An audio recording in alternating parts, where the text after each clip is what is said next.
Sucio Talk. This is a fourth episode ever live, number 110.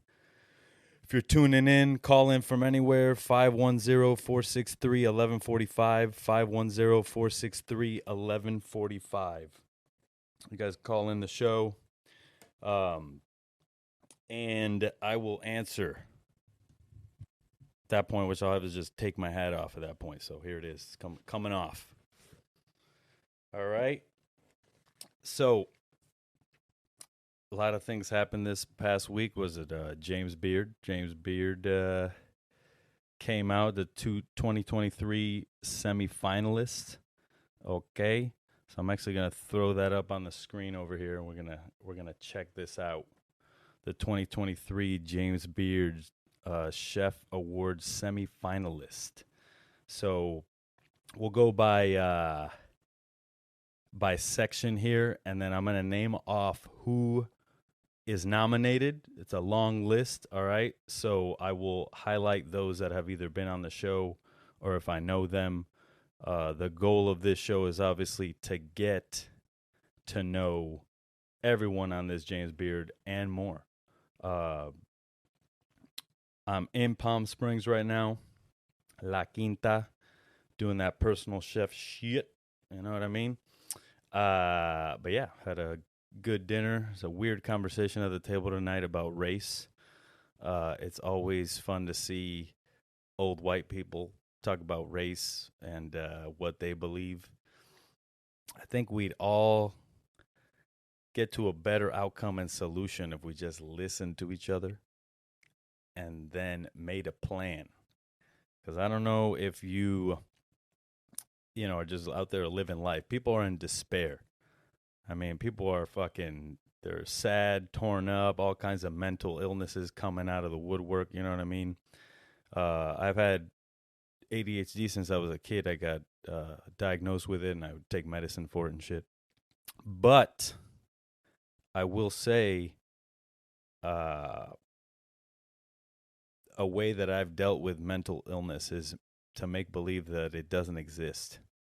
Maybe that's not the best way, but I have done it before for, depression. It's just a good way to kind of snap yourself out of it, just get going in order to get better. But anyway, here we go. James Beard Foundation, Outstanding Restaurateur. If you guys want to see this list while I'm going through it, go over and check it out on YouTube. You should be subscribed on YouTube. That's Sucio Talk, Sucio Talk, TALK. Okay. Check it out on YouTube. That is youtube.com/@Sucio Talk. They changed up the shit a little bit over at YouTube. Anchor FM if you want that audio only. All right. And then you got Spotify. So you can get it there. Apple podcasts, I'm having trouble with them just because I don't have Apple products. And every time you go to log in, it says you need an Apple product to log in. So I don't know. I might just get an iPad just for that reason. Also find it easier to maybe broadcast in the car if I had another system set up. Okay? But shout out to you guys out there. Cocinero de Cocina. What up, chef? How you doing? King Kai 520 PS4. What up? Boston Baz. What up? Nice to see you. That's on IG Live. You can check this show out on YouTube. I'd rather you really check it out on YouTube because then you can call in. If any chefs out there want to call in to the show live, you will be heard. It will be recorded. 510-463-1145. That hotline is live every Monday at 10. Okay? But let's go back to the James Beard.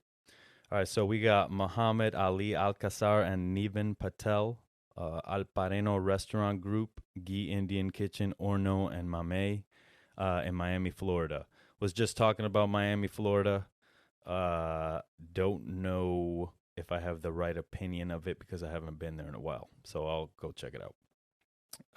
Brandon Krostowski, Edwin's Leadership and Restaurant Institute, Edwin's Leadership and Restaurant Institute, Edwin's 2, Edwin's Bakery, and others. Cleveland, Ohio. Shout out to you. This is Outstanding Restaurateur James Beard Foundation 2023 nomination list. Krista Cole, Sir Lee and Gather Restaurant in Portland. Shout out to Portland. Greg Doolin's Soul Food. Dullen's on Crenshaw, Dullenville, Los Angeles, California. Leo Fairbairn. Locally grown restaurants. Snow City Cafe, South Restaurant, Coffee House, and Spennard Roadhouse in Anchorage.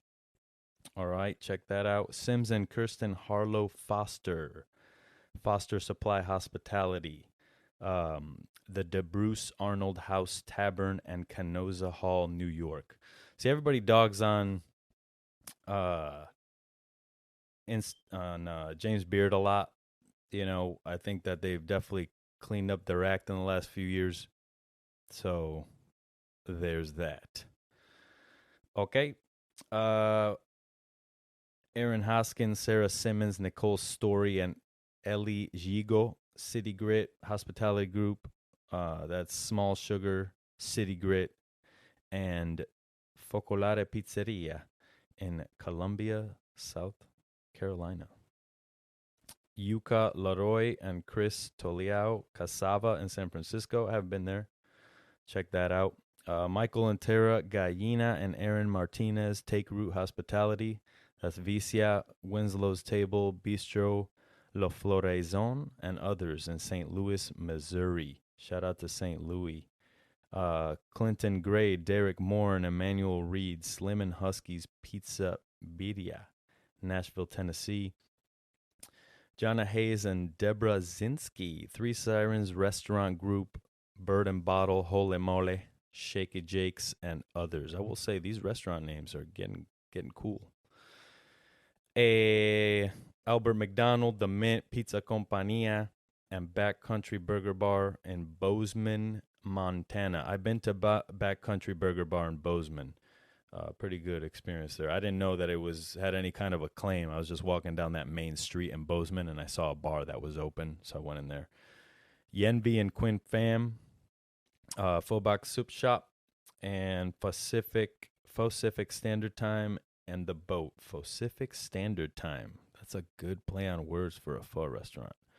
That's in Seattle, Washington. And we got Michael Regenbagen and Jason Berry, Need Hospitality. That's need like I need bread. I need bread. Okay. Then we got Design Mi Vida, Lil Succotash, and Gatsby in Washington, D.C. That's that Michael Regenbagen and Jason Berry. Once again, this is the James Beard nominee list brought to you on Sucio Talk. I'm sure you guys already fucking know this, but the list is long as fuck. I mean, every single category has like 16 chefs on this shit. Jimmy and Johnny Tung, Bento Asian Kitchen and Sushi Doshi, Camille, Orlando, Florida. Check that out.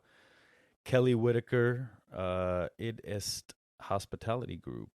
Basta, The Wolf's Tailor, and Bruto in Boulder, Colorado. I've heard a lot of good things about Basta and The Wolf's Tailor out there in Colorado. Shout out to Miles, my boy Miles out there.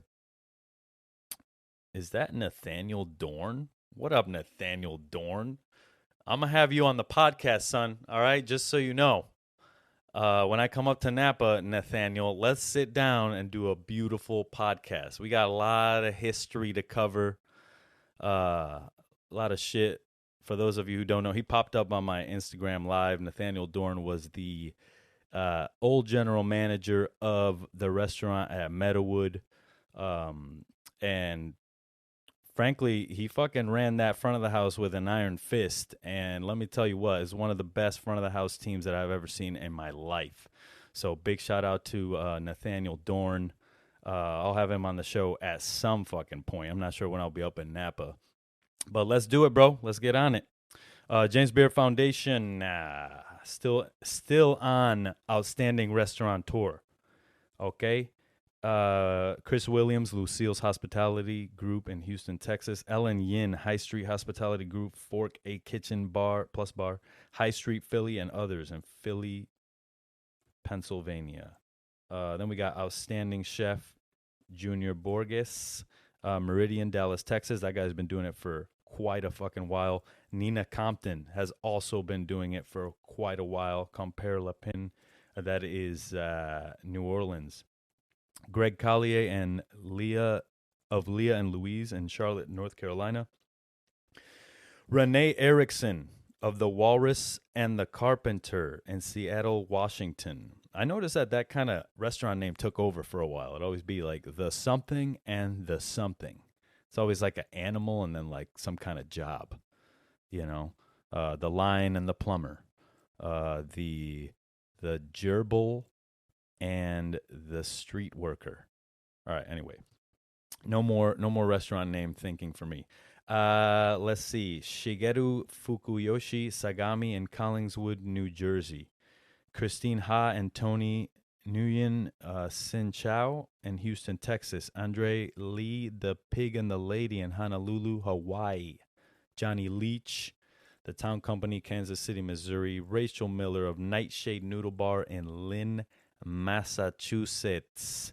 What's going on, guys? Gastro Freak. What up, BV Magazine? What up, Francisco Xavier? Francisco, want to shout out you for calling in last week and schooling us a little bit on what it's like to grow or have a restaurant, own and operate a restaurant in Mexico City. A lot of corruption out there, so he was able to let us know a little bit about what it's like to own a business or run a business in a city that is kind of cutthroat. You know, it's kind of Wild West, but they get it done. And if you guys are paying attention, the Mexico City food scene is popping. All right, there's a lot of chefs down there. A lot of people want a piece of the pie of what's going on down there. Johnny Leach, the Town Company in Kansas City, Missouri. Once again, this is the Outstanding Chefs of James Beard. I'm just going to sprinkle in the other content as I go here because there's a lot of fucking chefs out here. Okay? Eder Montero and Alex Raji of La Vara, Brooklyn, New York. David Nayfield, Chef Fico, guys always killing it.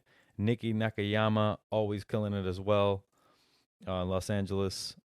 Josh Niernberg, Bin 707 Food Bar in Grand Junction, Colorado. First off, shout out to James Beard for fucking covering all these restaurants. Like it's quite a task to go to so many places and try so many different foods, and then be able to come out with some kind of concise list. Right? Somebody's always going to be upset. So, Chef Beard, you just keep doing it. All right. Dana Rodriguez, Super Mega Bien. That is a fucking good restaurant name right there. Super Mega Bien.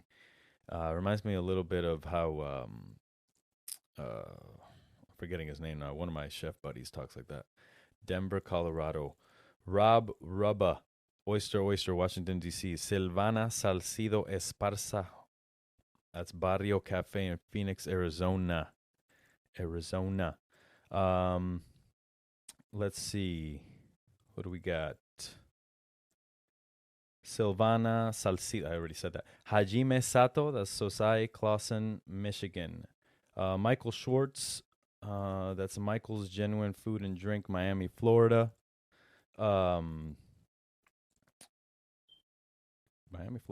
David Vargas, Vida Cantina in Portsmouth, New Hampshire. And that is the Outstanding Chefs this year, 2023, nominated by James Beard himself. No, that's not it. And then we got Outstanding Restaurant presented by Aquapana, Natural Spring Water. Ariete in Miami, Florida. That chef also does Pan Con podcast, and he's been actually doing some sick-ass food podcast experiences where he's having guests come into the restaurant, sit down while he's doing the interview, and these guys, you know, they eat food, they sit there, they have an evening with the chef, they can ask questions. Definitely a future project here for Sucio Talk, for sure. Brennan's in New Orleans. You guys know about Brennan's? They fucking invented Bananas Foster. What up with Brennan's? I went to Brennan's one time in New Orleans, and it's one of those old school restaurants where the servers have all been working there for like 30, 40 years. And when I think about that, I'm like, we don't have, where's I going with that? we don't have a lot of restaurants that have a lot of old staff. Everybody's always, I need to go here, learn a few things, and move on to the next place. There's not really a lot of restaurants that keep you for the long haul anymore. And I think we're seeing that now in the world because you have, 11 Madison Park had to reinvent themselves. They went to like a vegetarian thing. Then you got our boy Rene Redzepi, who just said he was going to change what Noma is because it's not sustainable anymore. We all saw that media move. It fucking worked for him. So, hey, what are you going to do? But I think it's a dying breed, man. I think sometimes when you walk into a restaurant and you have a front of the house guy who's been there for fucking 20 years, I mean, that's the guy that you want training the new people coming in. And it's always been, I know we always make fun of the restaurants that are like, we're a family here. But it's important to have some kind of family value to it because then you have that respect, right? And when you have that old server, you show them respect as if it was your uncle, and you listen to them, Nowadays, you go into places, and it's usually fucking younger kids training older people how to do the job. And let me tell you something, man. I've managed older people. It is one of the most challenging things that you could do is manage fucking old people when you're young, because they're just looking at you like you have no fucking life experience, and half the time, the people who you're managing are immigrants coming from Mexico and all different types of places, right? So, and you're some fucking snot-nosed kid that went to culinary school. You're 23 years old, right?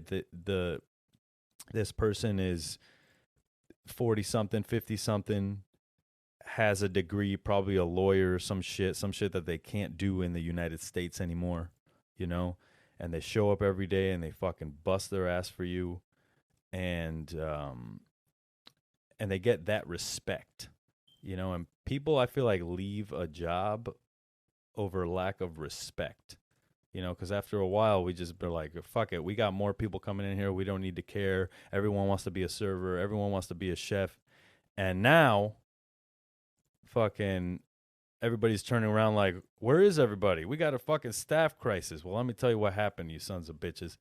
You fucking roasted everyone and you beat them down to a pulp to where they don't want to come back to work in restaurants. They're out there fucking selling insurance right now. I bet you that the best chef in the world doesn't work in restaurants anymore, for sure. All right? And I'm talking about somebody that's better than Keller, somebody that's better than all these fools, but just never did it because of all the bullshit that you have to deal with, So, Casia, Santa Monica, California. This is an outstanding restaurant presented by Aqua Pana. Okay? La Condesa in Austin, Texas. I got to check that spot out. Copine in Seattle, Washington. Cora Cora in West Hartford, Connecticut. Shout out, Connecticut. Friday, Saturday, Sunday in Philly, Pennsylvania. All right, look, I know I've been saying that I like the restaurant names, but I don't like Friday, Saturday, Sunday, and that's just a personal preference. It's probably a good restaurant. It's not like I'm not going to go there because it's called Friday, Saturday, Sunday. But just for me, as far as I'm concerned, I wouldn't name my restaurant 3 days of the week. The Gray, Savannah, Georgia. Hell's Backbone Grill and Farm in Boulder, Utah. We got Lucia in Dallas, Texas. We got Mitas in Cincinnati. Murad in San Francisco. We got Pagu in Cambridge, Mass. Proper Meats and Provisions in Flagstaff, Arizona. RIS in Washington, D.C. Red Rose Restaurant in Lowell, Mass. Smith, Chicago. I try to get Chef over there to do a podcast on multiple occasions, all right? So if you know the chef over at Smith, let him know that he needs to go on Sucio Talk. I know some of you guys over there at the restaurant Smith listen to the show. So I'm talking to you.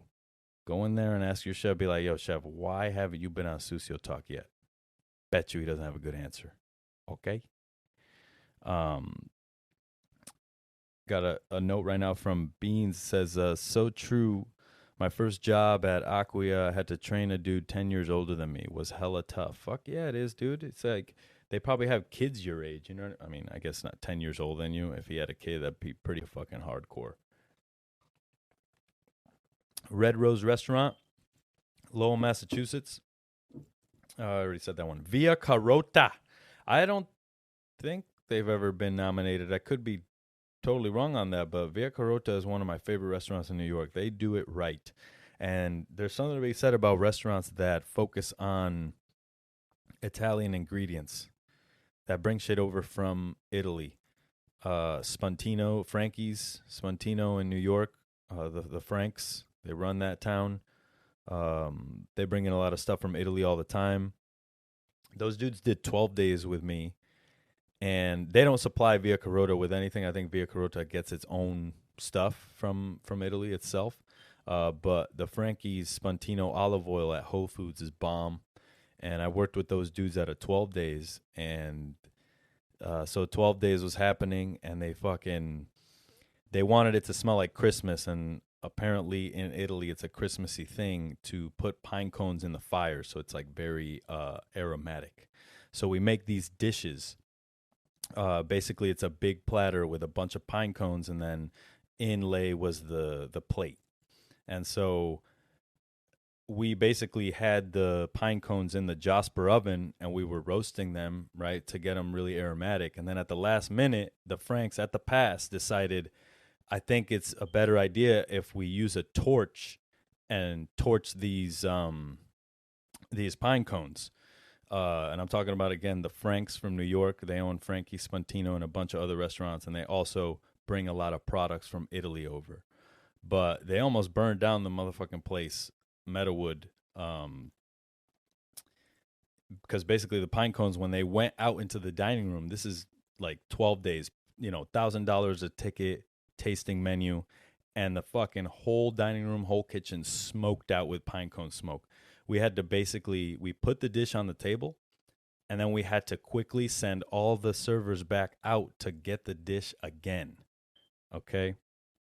So we quickly recovered. We filled up some 22 quarts with water, put them outside the door, and as the servers were taking the burning pine cones from the table, they were just walking right out the back door and dumping everything into a 22 quart with water in it. And I mean, just imagine a 3 Michelin star restaurant smoked out. I'm talking about you couldn't see. We were afraid that the fucking smoke alarm was going to go off. Like, it was very dangerous. The night was going to get derailed right then and there. So the reason I brought them up and products from Italy is because their olive oil is really good. It's in Whole Foods. 457 it's got on the label. And these dudes showed me, they took this can of crushed tomatoes, and they're like, we're going to make pasta sauce. And it was no lie, 1-to-1, number 10 can of tomatoes to the same amount of uni. It must have been like 8 to 12 trays. And just imagine, like, when you get uni, you're always taking a lot of care of it. You're like picking it up to place it on whatever you're fucking plating. These dudes were just like rubber spatula scraping the shit into this fucking mixing bowl with crushed tomatoes from Italy. And then basically we took a whisk and we just smashed up all the uni and then whisked it together. And the pickup was literally like pasta, that sauce, salt, and fucking done. And it was incredible. One of the best ways to have uni, in my opinion. Those guys blew my mind that day. So shout out to them. Wickman House, Ellison Bay, Wisconsin. That's, again, that Aquapana outstanding restaurant, James Beard. And we got Emerging Chef presented by S. Pellegrino, Sparkling Natural Mineral Water. These fucking sparkling water companies got their big wet hands in everything, don't they? That's what people usually attack when they're trying to take down Michelin. They're like, fuck your fucking sparkling water companies. But it's like, bro, they're just trying to put on chefs. You know what I mean? We were talking about this at the table earlier. I was telling you guys I had an awkward conversation, but the change in this world that we want to see, the quality, all-inclusive shit, is not going to happen, probably not going to happen in our fucking lifetime. Okay? Let's just be honest. And there's going to be, when things change, things are going to be hard. Okay? But we're here for it. So again, S. Pellegrino, sparkling natural mineral water. Kane Atkinson of Kano in Omaha. We got Bernard Bennett, Ocon in Bluffton, South Carolina. Damar Brown, Virtue, Chicago, Illinois. Victoria Elizondo, Cochinita & Co., Houston, Texas. Julio Hernandez, Maíz de la Vida, Nashville, Tennessee. Bro, Julio Hernandez, I met him through Jason Duck. Jason Duck was the old bar manager, ex-bar manager at Charter Oak while I was chef there. Incredible bartender, great flavors, and just a fucking good guy to be around. Bartenders don't get enough credit, man. It's not just, oh, the drinks are good. Imagine if you had to get work done in a place that had blasting music, and then you had to listen to everyone's fucking problems. You'd never get anything done. You know what I mean? Moving on. Jamie Huang. But anyways, I think I was telling a story about Julio. I ate his food out of that truck, and we already knew that it was popping. I mean, Jason Duck was telling me about this dude before I even rolled into Nashville, and this was on the road trip. So shout out to Julio. Jamie Huang, Ahan, Madison, Wisconsin. Rashida Holmes, Bridgetown Roti, Los Angeles. I got to check that out. Jennifer Hua, Doberton, Best Quality Daughter, San Antonio, Texas. Telly Justice, Hags, New York, New York. Vin Le Cicada Coffee Bar, Cambridge, Massachusetts. Amado Lopez, Casa Amado Taqueria, Berkeley. Berkeley, MI. Is that Michigan? Is there a Berkeley in Michigan? Oh, there it goes. Christian Lowe, Shift Kitchen and Bar, Flagstaff, Arizona. Serene Mabay, Dakar Nola, New Orleans, Louisiana. My boy Serene, he was on the podcast. If you guys need to check out that episode, check it out. Okay, Dakar Nola, New Orleans, Louisiana. My boy Serene Mabay, he was on the podcast. And hold on now. We got a call at 10:26, 4 minutes ago. Okay, so I'm going to call back. I'm going to call back. Here we go. You can listen to this call on YouTube.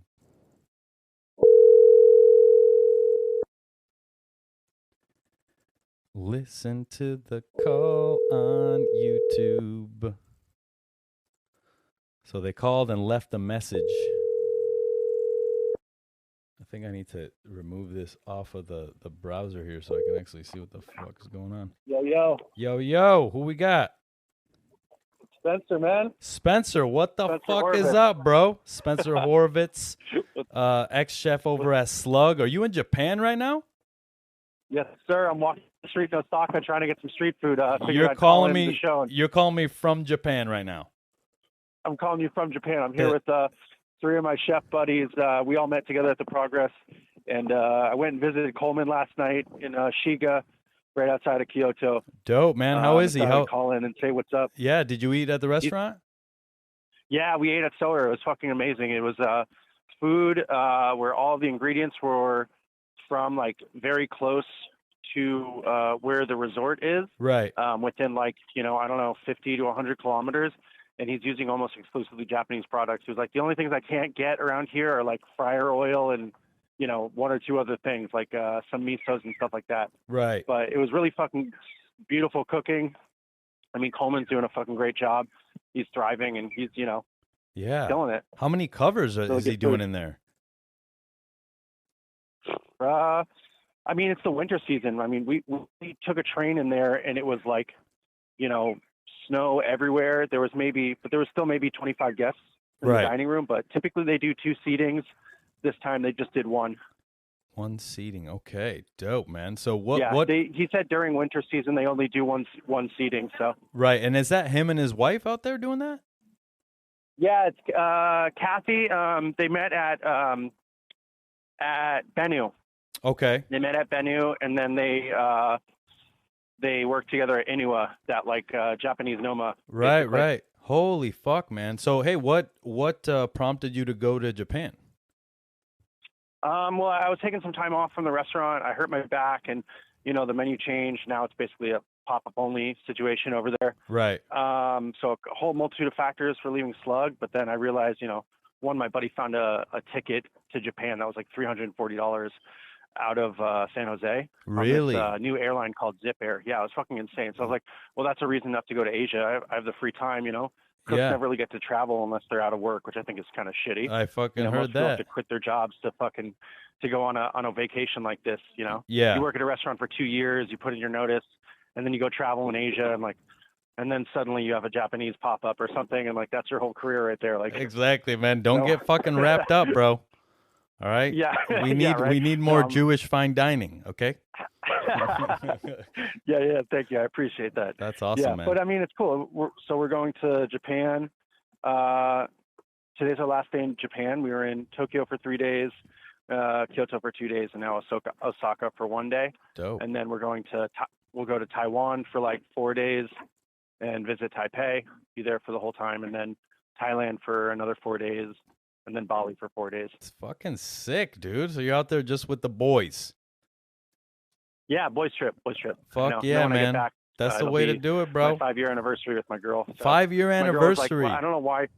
Yeah, she was like, I don't know why the fuck you're going to Bali, with a bunch of fucking stinky ass line cooks. That's right. That's some honeymoon shit. But now, so when we get back, we're gonna go on a surprise trip somewhere. She's surprising me. All good, bro. That's awesome, man. Well, I'm happy for you, and fucking thank you for calling in. You're actually the 3rd caller ever on Sucio Talk Live.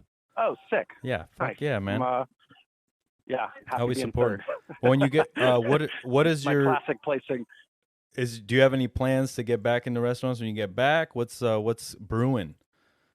Yeah, so planning on some pop-ups when I get back. Okay. No dates specifically, but kind of focus on California Jewish food. So less New York deli diner cuisine, more like influenced by Mediterranean, Middle Eastern, and Eastern European stuff. Right. Kind of like with a local produce lens and California natural wine, stuff like that. So that'll be TBD dates when I pop up, but right. Should be kind of similar food to what I was doing at Slug a little bit. And those are yet to come. So we're still planning out some details. Well, I'm fucking super excited for what you got coming up, and the work you did at Slug was fucking awesome. So I'm glad you're getting some me time out there in Japan.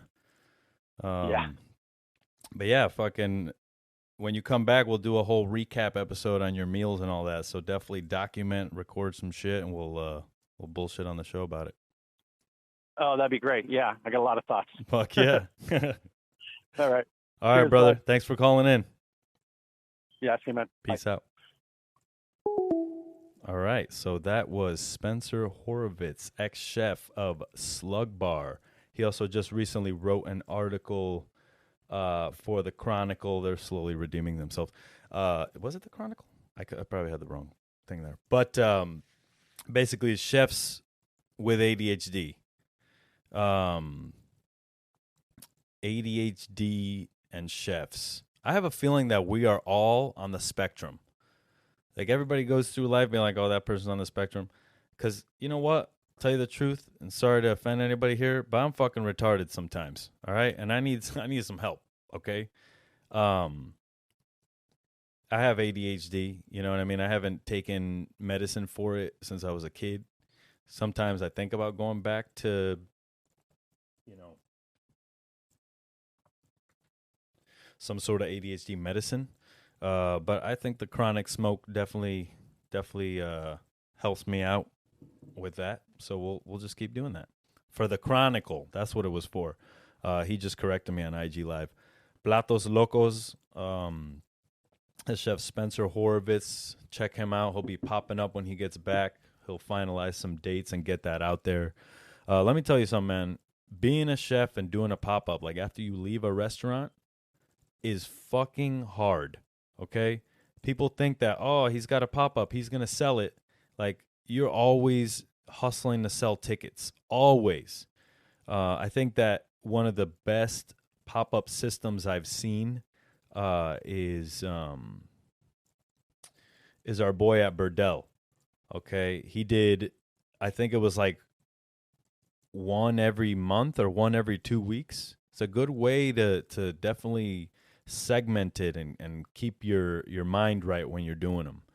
Because you can hustle and you can run at a restaurant, right? You can do that all the time. But when you're doing a pop-up and you make this beautiful menu, guess what, motherfucker? You're slicing those fucking you're slicing the garlic, you're slicing the shallots. You know what I mean? We got a note from Francisco. Shout out to Chef McKinley, Chef McKinley of Restaurant Canoe. From what I see online, one of the best fucking restaurants in the world right now. I mean, his food is beautiful. His methodology is beautiful. And this is just what I'm seeing online. So working in that restaurant must be fucking sick. My boy Brad Pereira, actually, who used to work with Spencer, just went to eat there. And he said great things about it. So shout out to Chef McKinley, chef of Canoe Restaurant in Toronto, I believe, Canada. I'm going to make my way up there and do a round of podcasts and eating at restaurants at some point. Definitely a stage too, because your fucking dough, bro, your doughs for all your roulas and your French technique is fucking fuego. I gotta learn how to do that shit. Note on pop-ups. Pop-ups are super tough. And especially if you don't have a kitchen to work out of. And most of these guys doing these pop-ups are prepping their shit at home. They're prepping their shit. They're like pissing off their fucking partner because they're filling the fridge up with a bunch of stuff. And you got a bunch of dry store shit. I mean, your kitchen just looks like a fucking, no home kitchen is really set up for cooking for multiple people like that. Like I'm talking 50, 60 covers worth, So shout out to these chefs out here doing pop-ups. The shit's hard to the point where I did one and I said, fuck these pop-ups. All right, I need to get my motherfucking ass in a restaurant, and that's what I'm going to do. Shout out to Selassie Dotsie, all right, chef of High Felicia over in Oakland. They just changed their dining experience to a more family style, more inclusive thing. So I got to go check her out over there. Okay, and as we're doing this, we're just going down the line of James Beard Foundation nominated chefs as I go into other tangents and shit going on. Check the show out on YouTube. And you can also hear the people calling in. I just had a call from Spencer Horovitz on the show. Spencer was just on the show. He called in. So wherever you're at, baby, call in.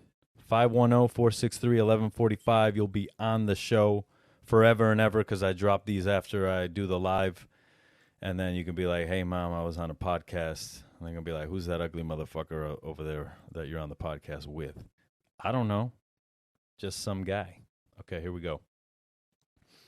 I stopped at Serene Mabay, representing New Orleans, Dakar Nola,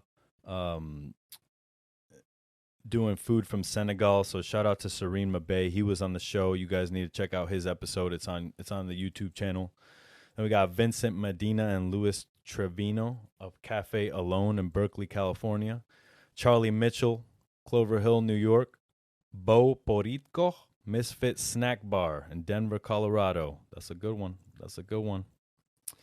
Shout out Amanda Schulman, Her Place Supper Club, Philadelphia, Pennsylvania.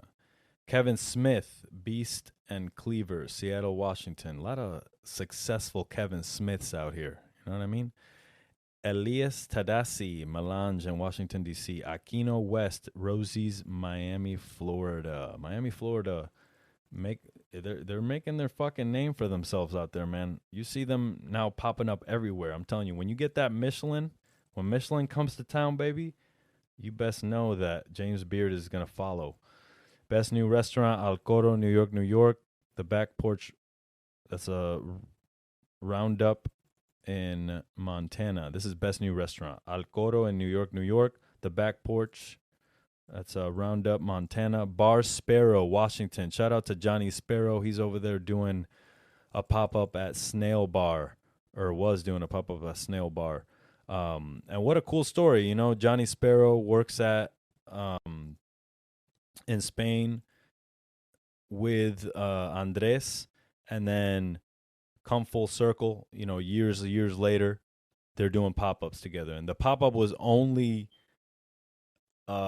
he's only able to do this because he went through a tragic fire of his restaurant in Washington, D.C., where we did the first podcast. You can also find that podcast on YouTube. But Johnny Sparrow's a fucking cool-ass dude, so that must have been a cool moment for them. Birch and Rye, San Francisco, California. Causa, Washington, D.C. Department of Culture, New York, New York. Don Artemio, Fort Worth, Texas. AI, Tulsa, Oklahoma. Et al. The Friars Fork, Alamosa, Colorado. Heavy Metal Sausage Company. That's a sick name. That'd be a good metal name right there.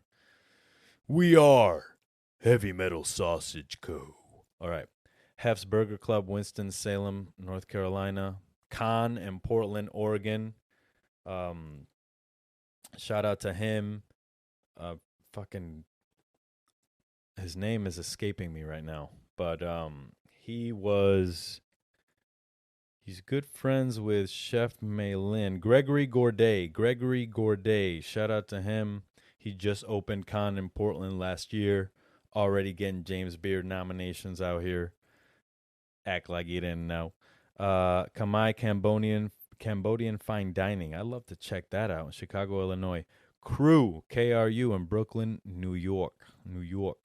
La Royal, Cambridge, Massachusetts. Cambridge, Massachusetts on the James Beard list. All right. Loopy and Iris, Milwaukee, Wisconsin. Namikaze, Honolulu, Hawaii. Neng Juniors, Asheville, North Carolina. Their food scene is also blowing up. It's kind of like a country Portland. Nolia, Cincinnati, Ohio. Obelix, Chicago, Illinois. Okta in McMinnville, Oregon. Pija Palace, Los Angeles, California. Pizza Grace, Birmingham, Alabama. Restaurant Beatrice, Dallas, Texas. Sambu's African Kitchen, Jackson, Mississippi. Stissing House, Pine Plains, New York. Tatemo, Houston, Texas. Tatsu, Dallas, Texas. And guess who else, motherfucker? All right, I'm going to read one more. Wolf Peach in Camden, Maine. And then we got Yangban Society in Los Angeles, California. Chef Kat and John, huge shout out to them. Big influence in my career. You know, mentors right there. So shout out to them, Yangban Society. I helped open it. You know, I was only there for like 7 days, 8 days, something like that. At the beginning of 2022. Now it's been a year. They've been open. They're doing it. They're still open. So pretty legit.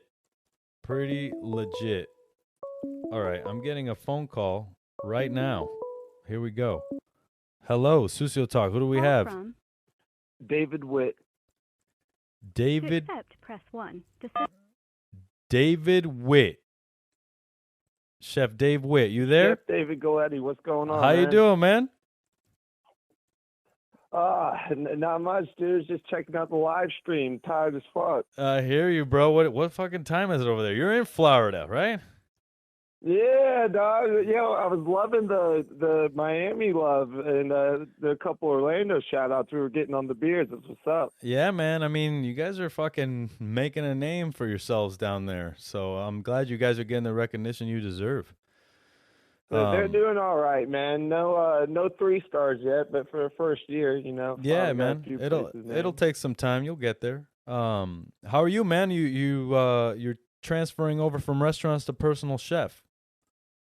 Yeah. So I was getting an offer from this really wealthy family out this way, and it didn't go through like I thought it would. Right. So it's still restaurants for now, but hey, that's not the end of it, Right. No, never. And what was that process like? And did you like it compared to restaurants? I shot you a text earlier, man, because I was checking out, what was it? I missed a live stream a couple of weeks ago, bro. Right. So I was checking it out on earlier today. And about the recruiter who hit you up, man. You said the recruiter was talking shit about the resume, like, who's this Costow guy? Yeah, they're just trying. Yeah, let's just set the record straight right now. Yeah, man. All right, I don't know if I even want to go work at the restaurant if the chef don't know who Costow is. Exactly, okay? Man. Exactly. That's important to me because it's like if you don't know who is in the Michelin standings, you know what I mean. At least be aware of what the fuck's going on in the industry. You don't have to know everybody, but Oh, I fucking lost you. Something like that. Don't tell me I lost you. You didn't lose me, bro. I'm still here. Can you hear me? All right, Chef. I might have to try and call back in, man. I don't know what's going on. I can't hear you. It's all good, bro. It's all good. All right. Well, we had our first dropped call on Sucio Talk. It's all good. We'll figure out what that is, what that was. At some point, I'll actually be in the fucking studio so you guys don't have to look at this white wall behind me and be like, what's up with your fucking decoration, chef? Nothing. All right, here we go. Yangban Society, big win for them. Best new restaurant, Yangban Society. I'll say it again. First female CDC at a 3-star, Chef Katiana Hong. What up with Chef John Hong, who took over after her? What up with her going over to Charter Oak, opening that shit, and then me taking over for her? So a lot of history there with them. Fucking shout out. Big shout out. Outstanding Bakery. Angelo Brocato, New Orleans, Louisiana. Bread Shop in Honolulu, Hawaii. Once again, this is the James Beard Foundation 2023 nominees, and we are on Outstanding Bakeries. We're almost like not even halfway through. Angelo Brancato of New Orleans, Louisiana. Bread Shop in Honolulu, Hawaii. Buena Gente Cuban Bakery in Decatur, Georgia. La Casita Bake Shop in Richardson, Texas. Denise's Delicacies in Philly. Friends and Family in Los Angeles. I got to check that out. Fujiya, Hawaii. Honolulu, Hawaii. Good Cakes and Bakes, Detroit, Michigan. Grist Milling and Bakery in Missoula, Montana. Haymaker Bun Company in Middlebury, Vermont. JL Patisserie, Phoenix and Scottsdale, Arizona. Kuluntu Bakery in Dallas, Texas. La Patisserie Chouquette, St. Louis, Missouri. All right. Mighty Bread Company in Philadelphia. Got Normal Ice Cream in Salt Lake City. Shout out to Kevin Finch. She Wolf Bakery in New York. Unforgettable Bakery and Cafe in Savannah. Yasukochi's Sweet Stop in San Francisco. I never heard of that place. I got to check that out. And Yoli Tortilleria, Kansas City, Missouri. We got Zach the Baker in Miami, Florida. Another Miami, Florida. Shout out to Chef Dave Witt. He just called in. We lost the call, but good dude. He's making the switch from restaurant to personal chef. And I will say, if you got a family, it's definitely a good option. I mean, they're paying $120 to $150. Last job I had was $170 a year. You know what I mean? So there's a lot of cash to be made out here. A lot of wealthy families that need chef services. You know what I mean? And what I've also found is that you need to be confident in who you are and understand that you're going to be in these people's homes. So if it feels wrong, even from the beginning, just don't fucking do it. Okay? The vibes need to be right. It's not like a regular job where, you're going to work with people you don't like. True. You're always going to work with people you don't like, but it's important to make sure that you actually like the people that you're working for. Okay? And definitely on a professional level. I'm not saying you got to be their best friend, but shit like when you say hi or something like that and they don't say anything back to you, that's disrespectful, son. Don't get slapped, okay? Charlie Apple, what up, B? He's on the IG Live. Let's see. Where did we stop? Outstanding pastry chef or baker. See, this is what I need more of on the show. Vince Budtong of Viridian in Oakland, California. Boom, my hometown. I'll check it out. Veronica Bauquema. Veronica's pastry shop in Billings, Montana. Montana's showing up a lot here on this James Beard business. So shout out to Montana for getting themselves on the map.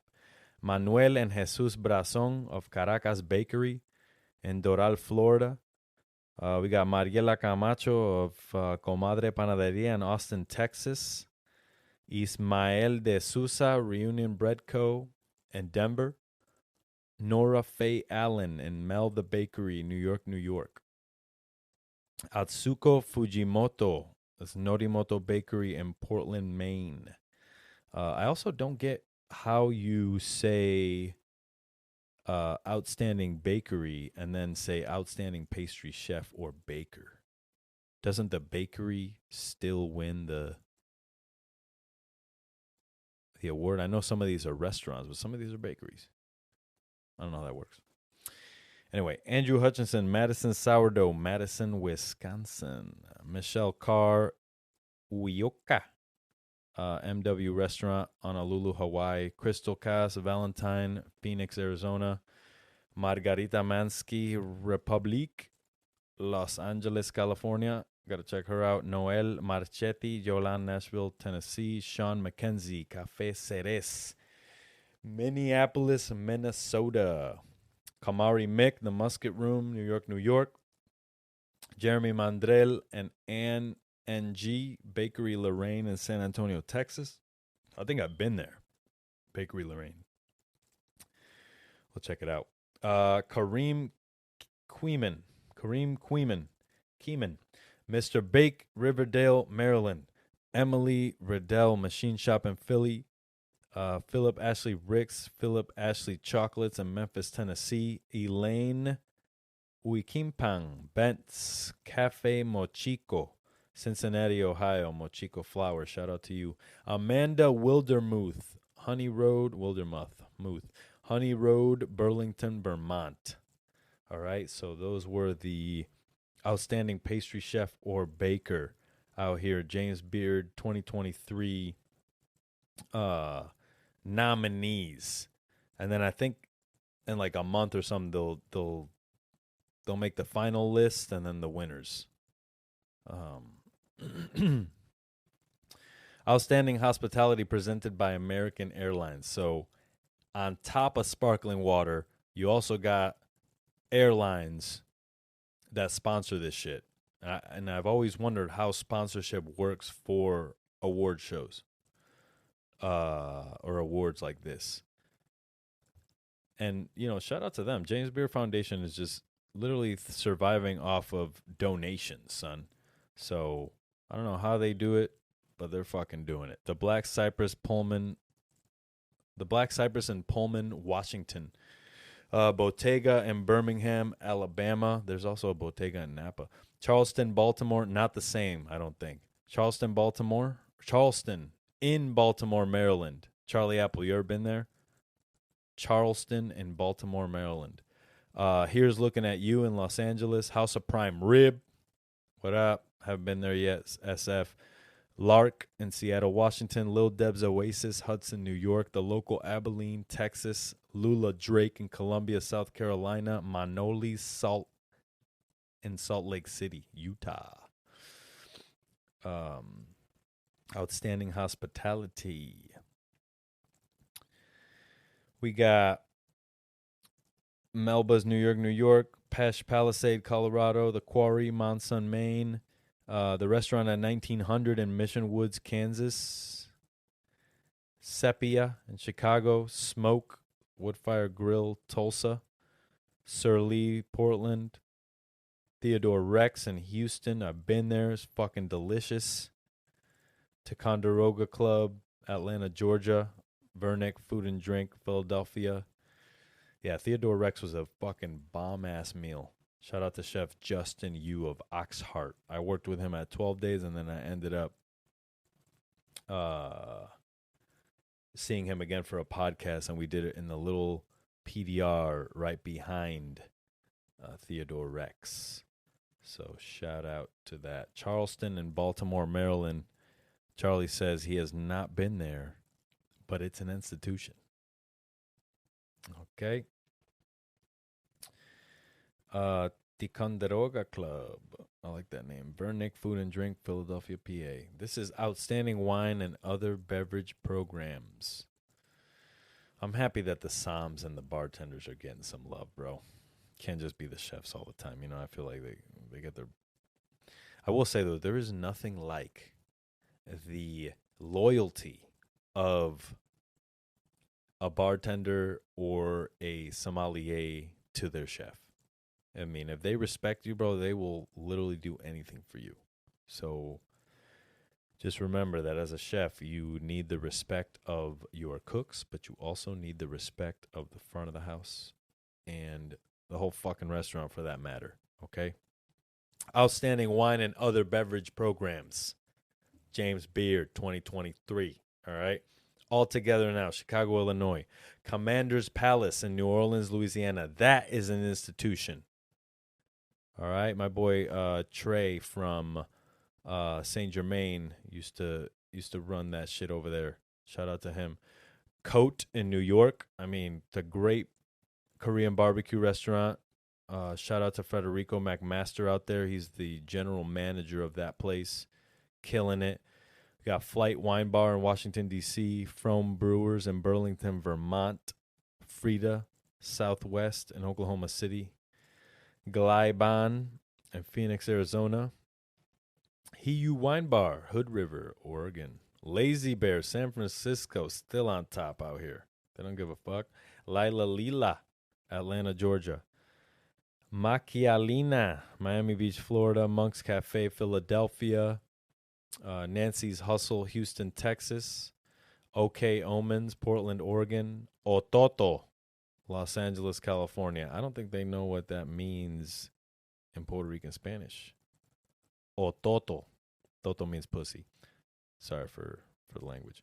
But it's fucking Sucio talk. You should be used to this shit by now. You know what I mean? Here we go. And try a different little background here. Rebel, Somerville, Massachusetts. Spencer, Ann Arbor, Michigan. Suerte in Austin, Texas. Of course, you know my boy Furman was going to be on there. I mean, let's go, chef. I hope his new fish fire cooking restaurant also gets a James Beard at some point. They just opened up, so I feel like that's why it didn't happen, but I'm sure if my boy got it for Suerte, he's gonna get it for fucking his other restaurant because he's got that good Suerte, Furman Nunez. Outstanding bar. I wonder what they base this on. Like, if you say outstanding bar, James Beard, what does that mean? Does it mean that the place is beautiful? Does it mean that only the drinks are good? The service, is it all encompassing? I guess it is all encompassing if it's outstanding bar. Outstanding where? Inside, out in the field? Who knows? Allegory, Washington, D.C. It's a good bar out there. Outstanding bar, James Beard, 2023. American Solera, Tulsa, Oklahoma. Bar Leather Apron. It's a fucking good name. Honolulu, Hawaii. Not the first time I've heard that name. Cafe La Trova, Miami, Florida. Dante, New York. Drastic Measures, Shawnee, Kansas. Esther's Wine Shop and Bar, Santa Monica, California. Garagiste Wine Room in Merchant, Las Vegas, Nevada. That's probably a dope-ass bar. The Gym Room in St. Louis, Missouri. Harlem Hops in New York, New York. The Jewel Box, Portland, Maine. Kingfisher, Durham, North Carolina. Las Ramblas, Brownsville, Texas. Le Caveau, Philadelphia, Pennsylvania. Post Office Place in Salt Lake City. Rob Roy in Seattle, Washington. Salud Cerveceria in Charlotte, North Carolina. You guys can find this all also to jamesbeard.org. Jamesbeard.org. Okay. Post Office Place, Salt Lake City. Rob Roy. Salud. I already said those. Scratch Brewing Company. Trick Dog in San Francisco. Once again. All right. You can check out the chef, that chef's podcast on Spotify. All right. I had him a little while ago. I met him at Catering Outside Lands with the Oko Supper Club boys. I dropped acid that day too. Worked the line on acid. All right, just so you know. Best Chefs presented by Capital One by region. Capital One represents the best chefs, huh? So far we got Aquapana, we got Sam Pelli, we got American Airlines, all as sponsoring, right? Sponsoring the award show. I wonder how all that works. It's got to be because they pay for the flights. Well, Capital One just pays for everything else. All right, here we go. Best Chef, California. You ready? You guys fucking ready for this? Jonathan Batista, Kingfisher, San Diego, California. Rocio Camacho, Rocia's Mexican Kitchen, Bell's Garden, California. Val M. Cantu, San Francisco. Gilberto Cetina Jr., Whole Box, L.A. Kyle and Katina Connaughton, that's Single Thread. Fucking killing it over there. Brandon Hayato Go, Hayato in Los Angeles. I got to check that place out. Didn't know that it was after his name there. Srigith Gopinathan Etan, Ettan, Palo Alto. I got to check that out. Matthew Cam up there at in Elk, California at Harbor House. We all know about that. Intuan Cornwall, Joe's Modern Thai, Oakland, California. Intu is one of the sweetest women I've ever met in my life. All right, I met her at a guest chef dinner that was happening in Oakland, and just a super sweet lady. I'm actually go and do an interview with her at some point. Andrew and Michelle Munoz, Moose Craft Barbecue, L.A. Let's see, Justin Pichet Runsky, Anna Jack Tai. I gotta fucking learn how to say people's names better. Michael Reed, Poppy and Seed, Anaheim, California. Daisy Ryan, badass. I met her this past year. She was at Octavia doing an event with I was a fucking brain fart. I can't even remember this guy's name. He's been on the podcast twice. And let me tell you something that keeps happening to me. Charlie Apple just ate at Etan. He said it was delicious. You see, that you guys are the ones that are keeping this industry alive. You're going to eat places. So keep on doing it, man. These places need you. Nico. Fucking thank you, bro. Chef Nico. He's going to kill me for that one. He's going to be listening to it in the car like, what the fuck? He's going to have to turn down the volume because his girl's in the car. He doesn't want to hear me disrespect his name. I'm not doing that. I love him. So, good dude over there in Octavia. He's done some of the coolest guest chef dinners in 2022. I think he had the best series of guest chefs.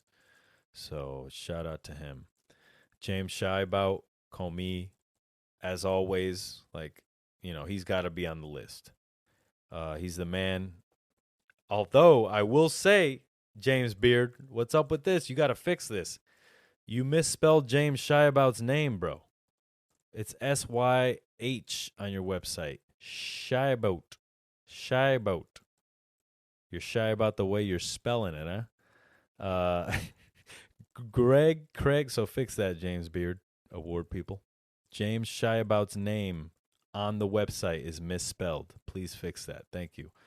Craig Takehara, Binchoyaki, Sacramento, California.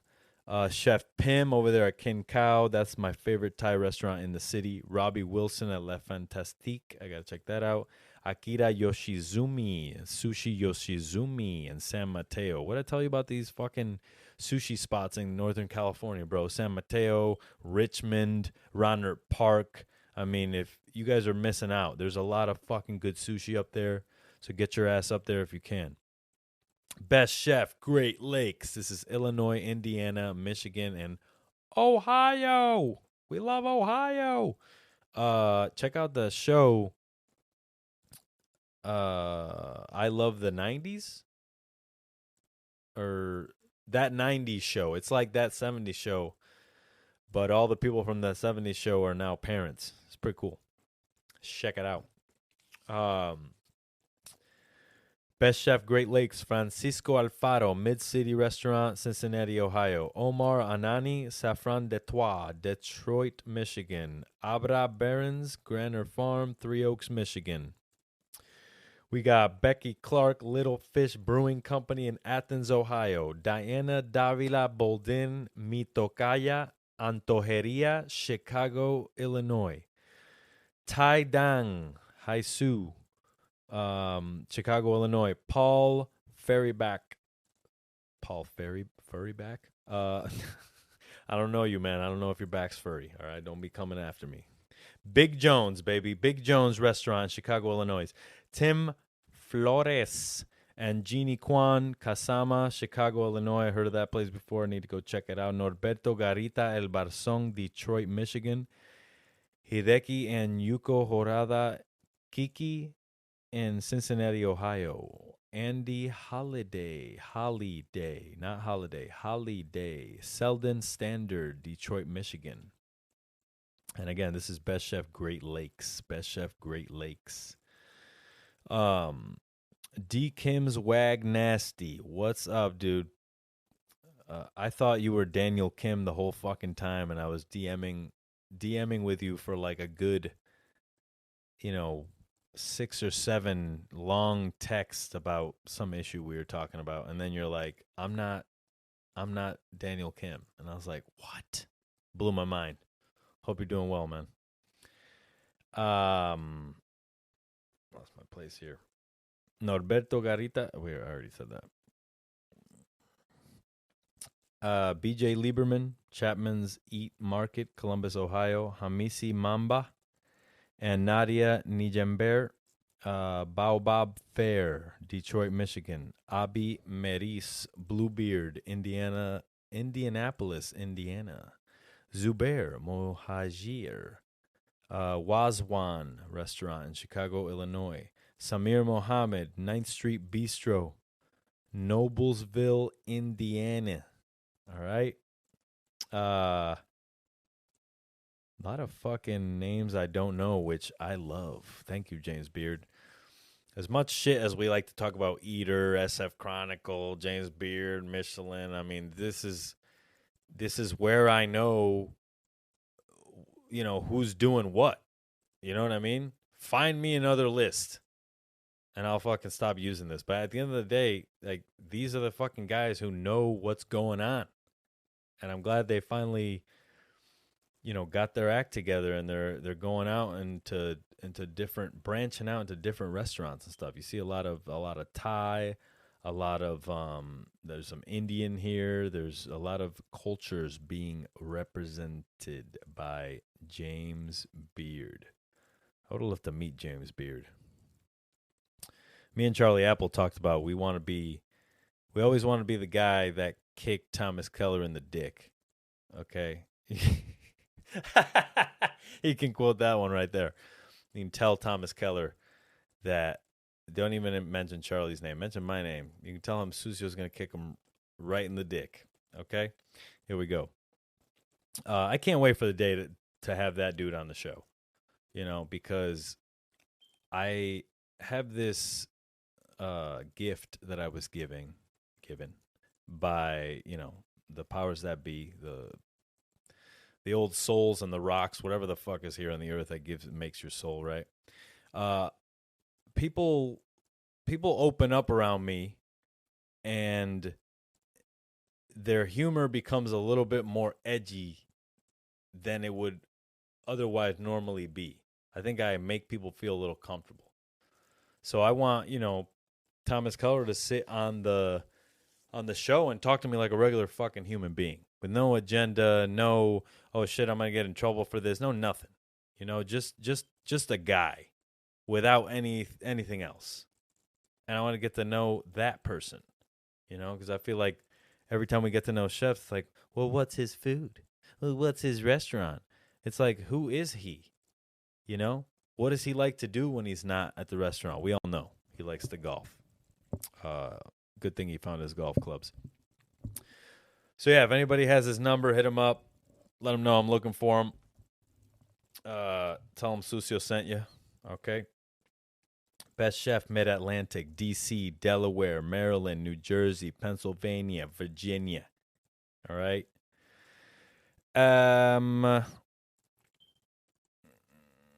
Weird. Chris Amendola, Foraged, Baltimore, Maryland. Steve Chu, Ekeben, Baltimore, Maryland. Joy Crump, Food, Fredericksburg, Virginia. David Deshays, La Ardente, Washington, D.C. We got Nick Forsberg of Fet Fisk, Pittsburgh, Pennsylvania. Best Chef Mid-Atlantic here, James Beard, 2023. Ramen Rock Harper, Queen Mother's Fried Chicken, Arlington, Virginia. Love that. Andrew Henshaw, Laser Wolf in Philadelphia. Jesse Ito Royal Sushi, Philadelphia. Dionico Jimenez, that's a fucking beautiful name. Dionico? Dionisio. Oh, yeah. Jimenez, Cantina La Martina. Like it. Philadelphia, Pennsylvania. Kate Lasky and Tomas Skoronsky. Apteka, Pittsburgh, Pennsylvania. Apteka is the name of the restaurant. Apteka in Pittsburgh, Pennsylvania. Enrique Limardo, 7 Reasons, Washington, D.C. Philip Manganaro, Park Place Cafe and Restaurant, Merchantville, New Jersey. Then we got Merchantville, New Jersey. Melissa McGrath, Sweet Amalia Market and Kitchen, Newfield, New Jersey. Tan Nguyen, Gabriella's Vietnam. Tan Nguyen, Gabriella's Vietnam, Philadelphia. Peter Prime, Bammies. Peter Prime. That's a fucking sick-ass real name. Peter Prime. What up, man? Peter Prime. How you doing? The name's Prime. Peter Prime. Peter Prime. Bammies. B-A-M-M-Y in Washington, D.C. Michael Rafidi, Albee. Killing it out there. Didn't get a chance to go to his restaurant, but that's a restaurant where any chef or cook I talk to, they're like, yo, we're going to Washington, D.C. Like, we're going to go eat at Albee. So Michael Rafidi, shout out to you. Ryan Ratino Bresca of Bresca in Washington, D.C. Ryan Ratino, I met him when I was eating at Catbird Seat. And this is how I knew I was on the right track here, because I basically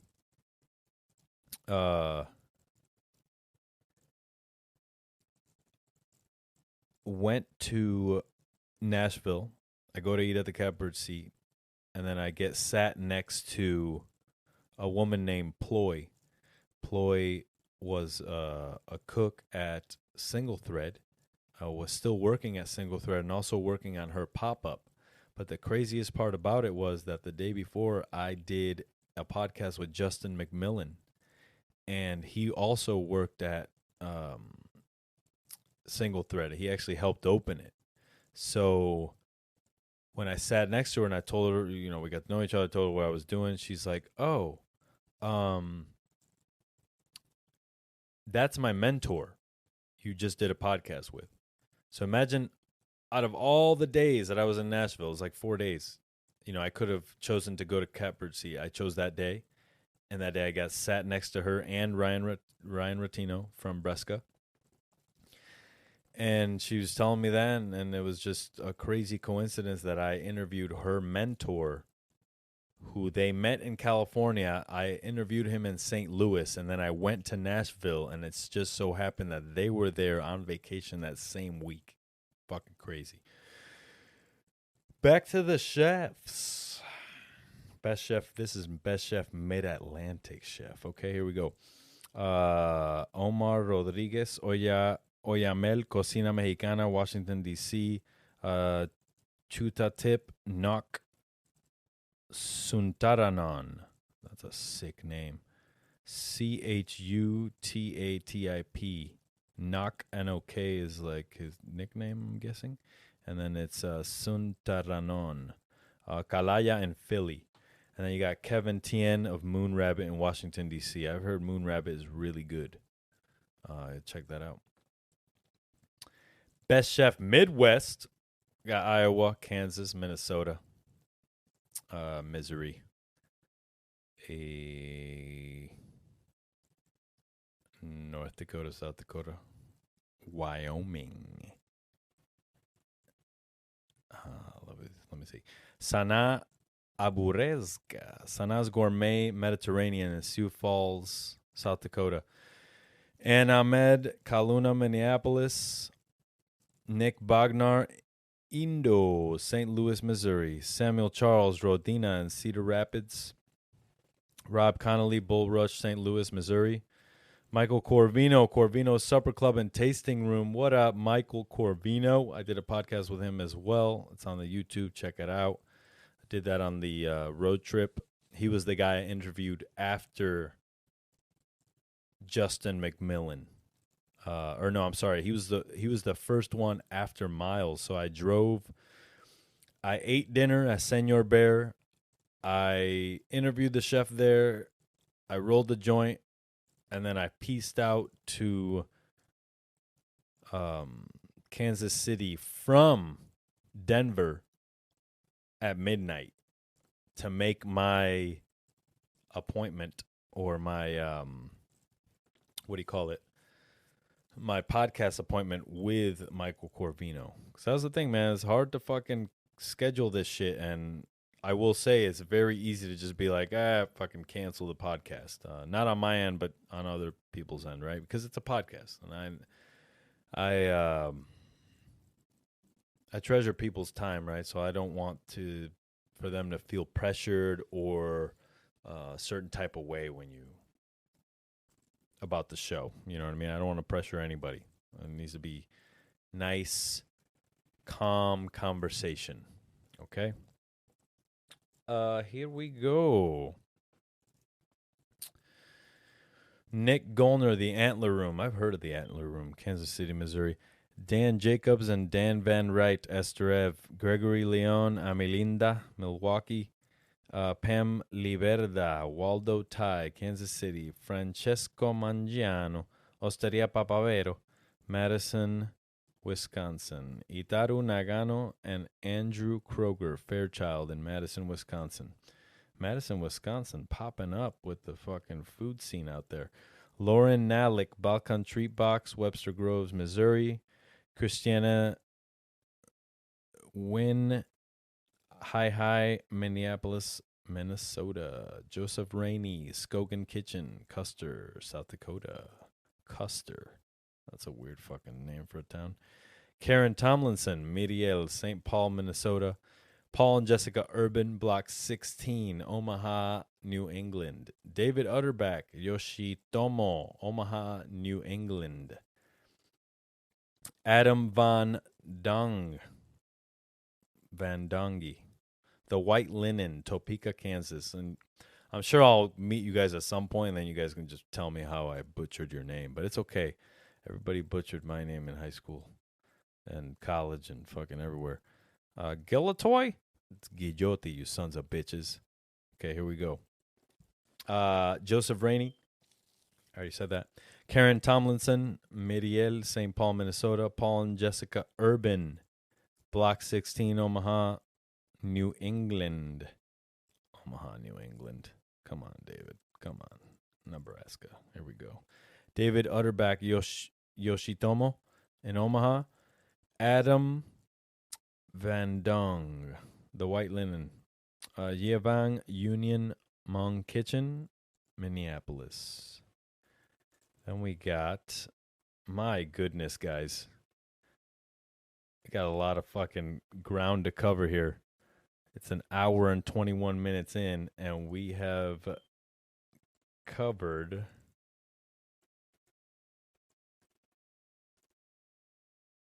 Best Chef Mountain. Yeah, it's quite a fucking long list here. So this is what I'm going to do. I'm going to do Best Chef Mountain. Okay, and then we're going to come back next week and go through Best Chef New York State. All right? Try to make these shows only about an hour long. We're about an hour and 20 minutes in right now. So there we go.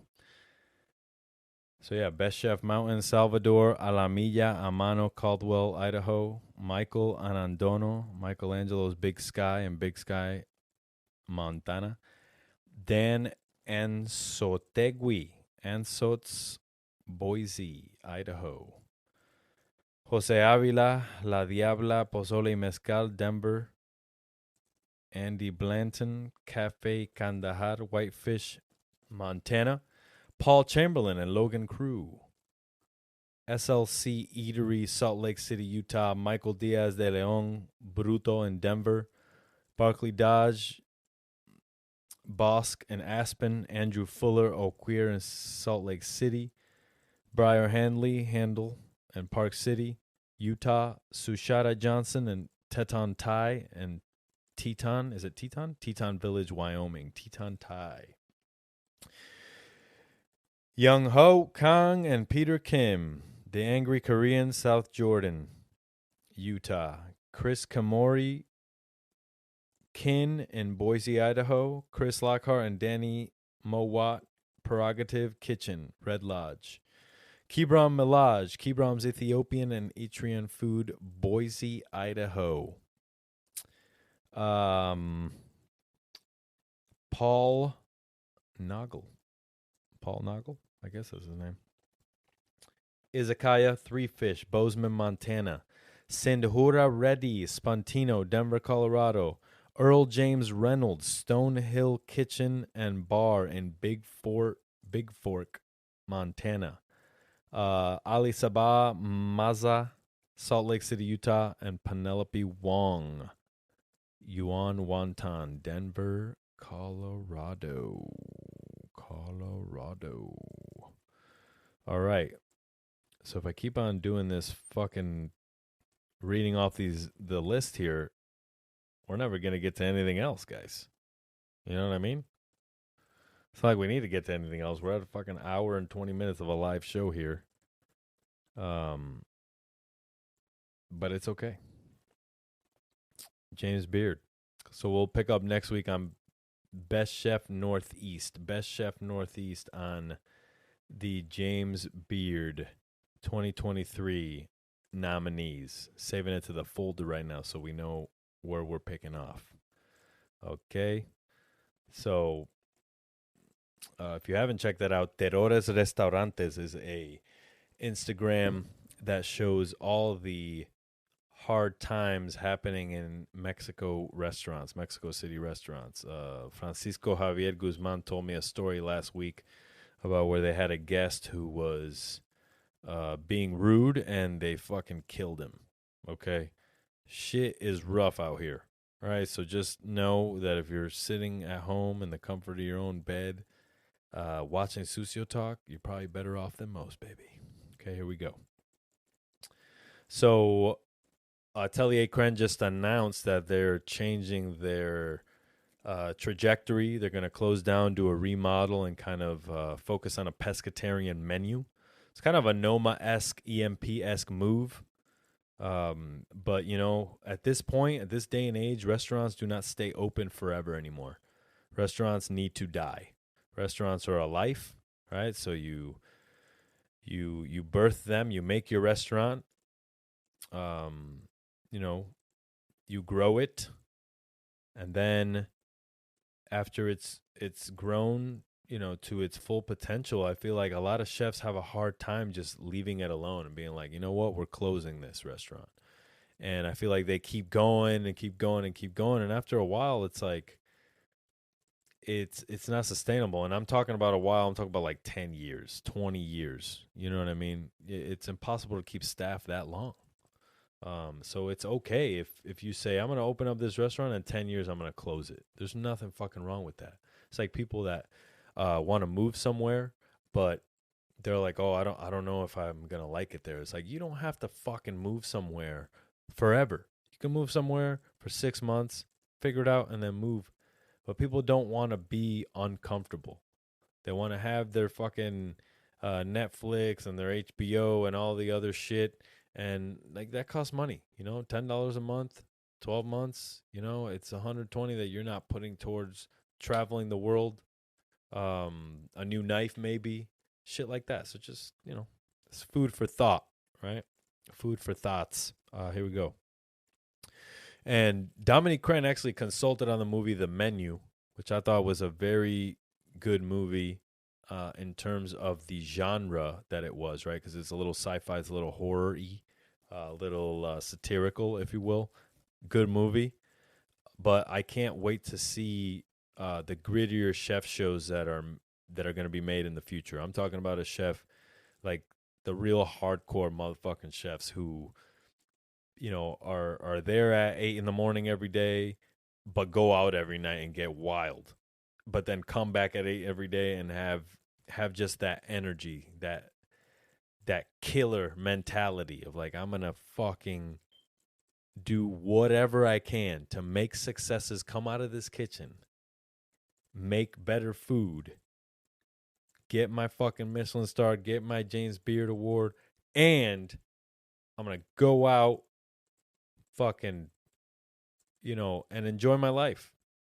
And I know a lot of us go online, and online tells you, well, you gotta, drink a gallon of water and go to the fucking gym for 3 hours a day. You don't have to live the life of these people that are so extreme like that. Definitely do some fucking exercise and get out there moving around and do what you got to do. But just know that there's nothing wrong with you if you're not fucking this built, beautiful person. There's a lot out there for everyone. All right. So just don't get down on yourself. Restaurants, as we know it, are evolving. I mean, the places that are grandfathered in will stay similar, so like the French Laundry. I always wonder if during our time we'll ever see the restaurant, the French Laundry, close, I know it's kind of outlandish to say that now, but in 10 years, is that a thing? Who knows? But those restaurants that are new have a set of challenges because we're living in between worlds right now. It's the old school and the new school happening all simultaneously. That's why we have so much conflict right now. The things are changing. And if you don't feel it, you're not paying attention because the energies are there. Right? So we're in between worlds. We're going over to this new world. We don't know what that is yet. We're trying to define it. So are restaurants sustainable? I would say that fucking restaurants are not sustainable because the only restaurants that really make money and you can have some kind of life are breakfast places, but it's like, let's be real, not all of us want to cook breakfast. Some of us get in it for the fine dining aspect of things, and I would hate to see fine dining get canceled in the way it's being canceled. I really don't think that is the way we need to be handling this shit. We need to figure out a sustainable way to still do that shit,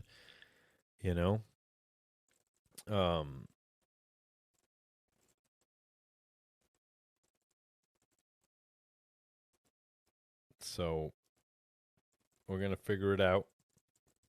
I got to figure out a way to change it. And we also have to know and be humble enough to know that the change won't be completely done in our lifetime. There's going to be a lot more years of this shit. It's going to get worse before it gets better. So just be aware, okay? And then I thought of, what does the world look like in the future? And I recently got into thrift shopping. I like thrift shops. I like old shit, antiques. Never thought I would be that kind of guy, but now I'm into it. What can you say, So basically, I thought about this. I'm like, what does a thrift shop look like 100 years from now? Because like now you can find shit that was, made in the 50s, 40s, 20s, even the 1800s. You can find shit that was made from that era in antiques and thrift shops. In 100 years, when there's thrift shops, like what the fuck's going to be in there? IKEA furniture? Is that going to be the fucking vintage for everyone? Some fucking polyester jackets and bitch-ass fake couches and shit made with slave labor? Is that what's going to be the antiques that our kids are going to be going to fucking thrift shop for? We're really losing the craft of a lot of shit here. I mean, people who make chairs, and that's what's cool about restaurants, because it's sort of preserving that area of art, whether it's making furniture, tables, lighting, things to hold the fucking lights, lamps. I mean, all the shit that a restaurant needs, right? And then you got places, or James Beard awarding things like Best Restaurateur. All the restaurateurs that are in the world now, going into the future, how many more fucking restaurants are we going to have? You know what I mean? Every year there's new drivers. Do you see any new highways being built? I don't fucking see that shit. So what the fuck are we going to do when 5 years from now there is an increased amount of drivers but the same amount of road? You get what I'm saying here? We're all just going to be in fucking traffic all the time. So hopefully they let Elon Musk build these weird-ass trains underground so we can just take those, because I'm telling you what, these places that have traffic, it's just going to get worse, man. And after a while, you're not going to be able to fucking move. And an Uber isn't going to help you. It's just getting worse by the day with this shit. But it's okay. First world problems. We're made of plastic anyway, right? So what the fuck does it matter? If you guys want to stay up on what's going on in food, what I would do is stalk the job posting pages, culinary agents, all that shit. Because I just was looking there and I saw Christopher Costow is opening up an Italian concept. And he's looking for a chef to probably make some pizzas. He's always wanted to make a pizza restaurant. So hopefully that happens. And they're looking for a chef. So definitely hit him up. Culinary agents, if you want to be a part of that. I already did my time. I'm not going back. Okay. The 49ers lost yesterday. Don't give a fuck. But figured I would say it anyway. And then I did write a note about the whole Noma incident, and I just want to say it here.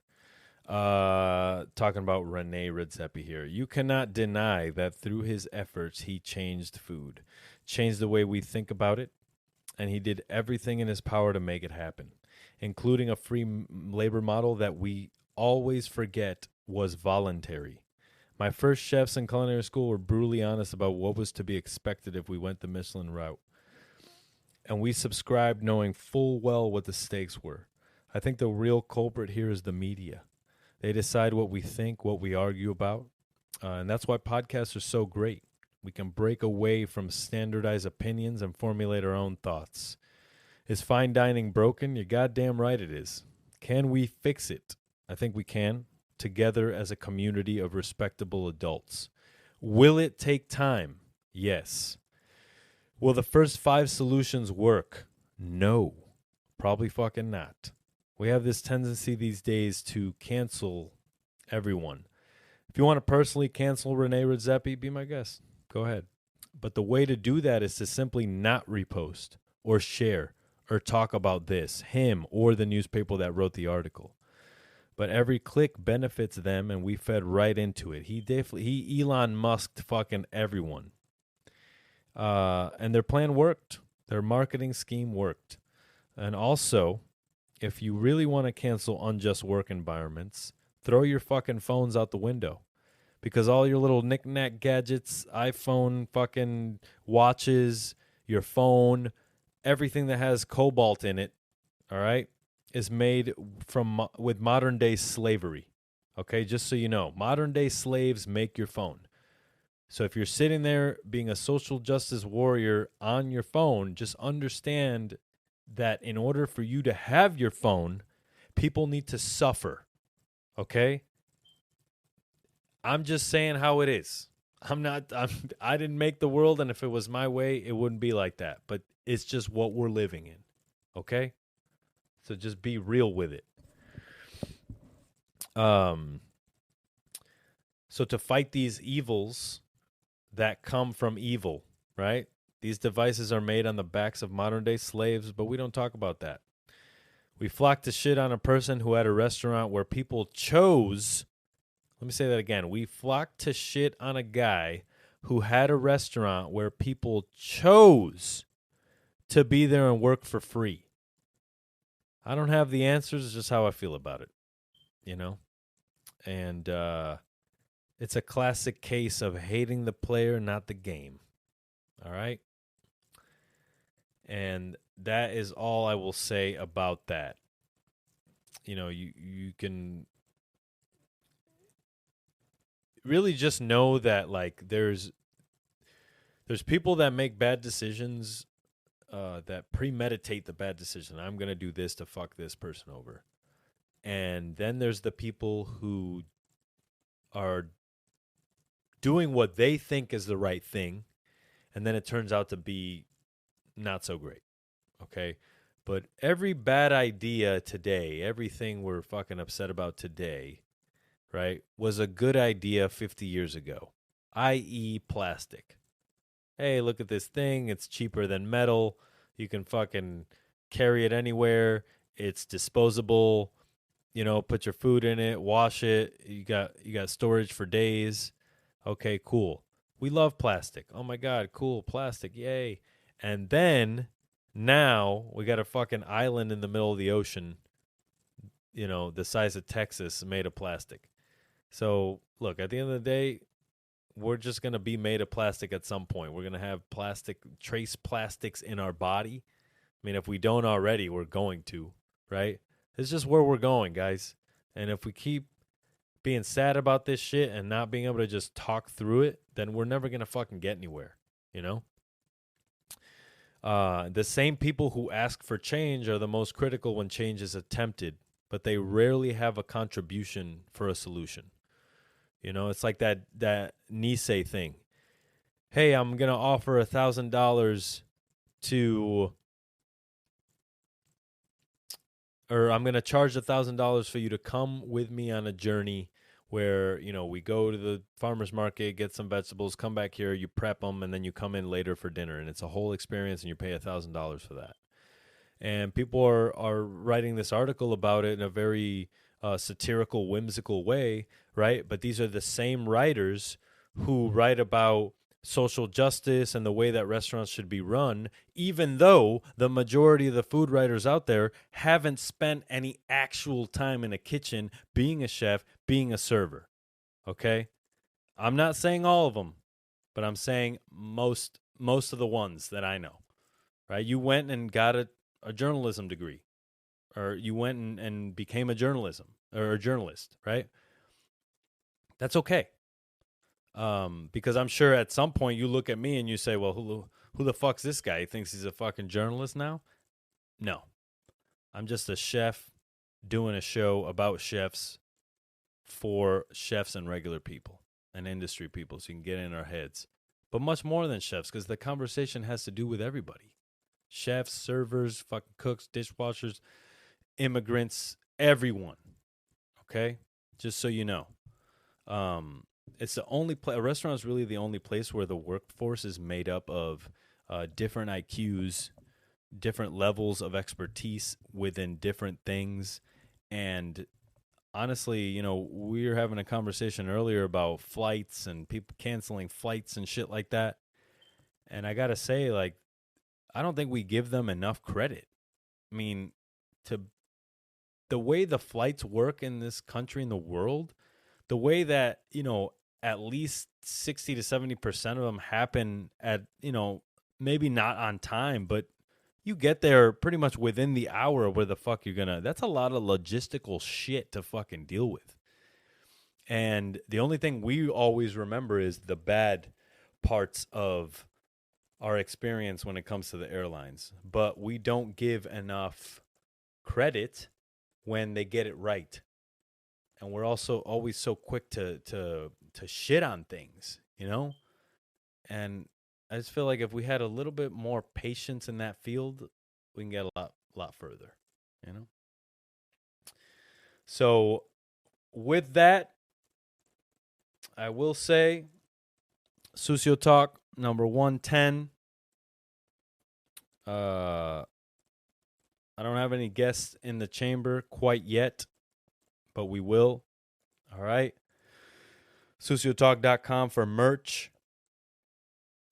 YouTube.com/@SucioTalk. Subscribe, people. Please subscribe. Help me out, bro. You know? That way we can make the show everything it always could be. Or, you know what I'm saying. I really appreciate everybody coming out. Puff Maui Wowie, what up? I'm about to do that same thing after I get out of here. Anchor FM, if you want it just on audio, Anchor FM. Spotify, that's video and audio, obviously, if you're driving in the car. So leave a 5-star review if you listen to it on Spotify. That helps me out a lot. Subscribe on YouTube, helps me out a lot. Buy a t-shirt on suciotalk.com. Helps me out a lot, all right? Doing a podcast is not the cheapest thing in the world, but it's very interesting to bring up different points of view and conversations and things like that, and that's what I'm here for. The hotline is up, 510-463-1145. That shit is real. Or you can call in, leave a message. You don't have to call in when it's live because I probably won't pick it up. I will only pick up the phone Monday at 10. Mondays at 10, okay? And past that, you can call, leave a message. I'll play your message on the show. We can talk about whatever you want to talk about. If you want to send a message, go ahead, send a message. We'll talk about whatever you want to talk about, all right? Other than that, peace out, be safe. Sucio Talk, best motherfucking podcast there ever was. Not yet anyway, but will be. All right, and since I don't have the theme queued up here, I'm going to go ahead and do it with my voice. All right, here we go.